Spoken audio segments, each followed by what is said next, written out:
ಬಿಕ್ಕು ಸಂಘಕ್ಕೆ ನಮನಗಳು ಮತ್ತು ಇಲ್ಲಿ ನೆರೆದಿರುವ ಎಲ್ಲ ಮಾಧ್ಯಮ ಮಿತ್ರರಿಗೂ ಬುದ್ಧ ಧಮ್ಮ ಸಂಘದ ಶುಭ ಹಾರೈಕೆಗಳು.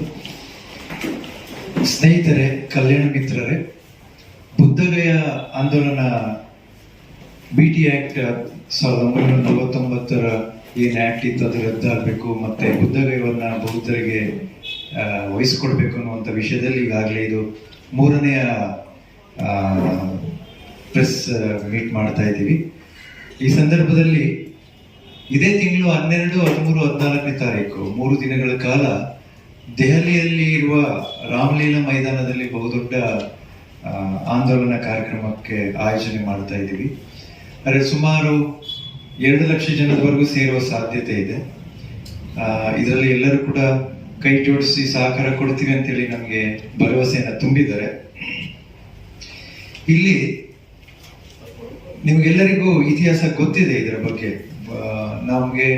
ನಾವು ಈ ದೇಶದ ಸಂವಿಧಾನವನ್ನು ಒಪ್ಕೊಂಡಿದ್ದು 1950ರಲ್ಲಿ. ಆದರೆ ಈ BT ಆಕ್ಟ್ ಮಾಡಿರೋದು 1949ರಲ್ಲಿ, 1 ವರ್ಷದ ಹಿಂದೆ. ಈ ದೇಶ ಸಂವಿಧಾನವನ್ನ ಒಪ್ಪಿಕೊಂಡಂತ 1 ವರ್ಷದ ಹಿಂದೆ ಮಾಡಿರುವಂತ ಆಕ್ಟ್ ಇದು. ಇದರಲ್ಲಿ ಬೌದ್ಧರಿಗೆ ಪ್ರಾಶಸ್ತ್ಯ ಕೊಡಬೇಕು, ಬೌದ್ಧರಿಗೆ ವಹಿಸ್ಕೊಡ್ಬೇಕು ಅನ್ನುವಂಥ ವಿಷಯವನ್ನ ಮುಂದಿಟ್ಕೊಂಡು ನಾವು ಸುಮಾರು 2 ಲಕ್ಷ ಜನ ಸೇರುವ ಸಾಧ್ಯತೆ ಇದೆ ರಾಮಲೀಲಾ ಮೈದಾನದಲ್ಲಿ. ಜೊತೆಗೆ ಅಲ್ಲೇ ಇರುವ ಜಂತರ್ ಮಂತರ್ನಲ್ಲೂ ಕೂಡ ನಾವು ಆಂದೋಲನ ಪ್ರಾರಂಭ ಮಾಡ್ತಿದ್ದೇವೆ. ಬಹಳ ಮುಖ್ಯವಾಗಿ ಕೇಂದ್ರ ಸರ್ಕಾರದ ಪ್ರಧಾನಮಂತ್ರಿಗಳು ಮತ್ತು ರಾಷ್ಟ್ರಾಧ್ಯಕ್ಷರಿಗೆ ಮನವಿಯನ್ನು ಕೊಡುವಂಥದ್ದು.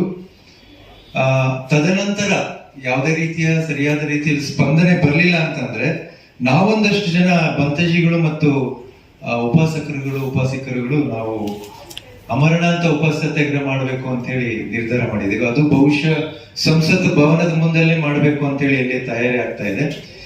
ರಾಮಲೀಲಾ ಮೈದಾನದಲ್ಲಿ ನಡೆಯುವ ಈ ಬಹುದೊಡ್ಡ ಆಂದೋಲನಕ್ಕೆ ನೀವೆಲ್ಲರೂ ಸಹಕಾರ ನೀಡಬೇಕು. ಇದನ್ನ ಬೇರೆಯವ್ರಿಗೆ ಹೆಚ್ಚು ತಲುಪಿಸ್ಬೇಕು. ಬುದ್ಧರು ಹುಟ್ಟಿದ ನಾಡು, ನಾವು ಯಾವುದೇ ದೇಶಕ್ಕೆ ಹೋದ್ರೂ ನಾವು ಹೇಳೋದು ಬುದ್ಧರ ನಾಡಿನಿಂದ ಬಂದಿದ್ದೇವೆ ಅಂತೇಳಿ.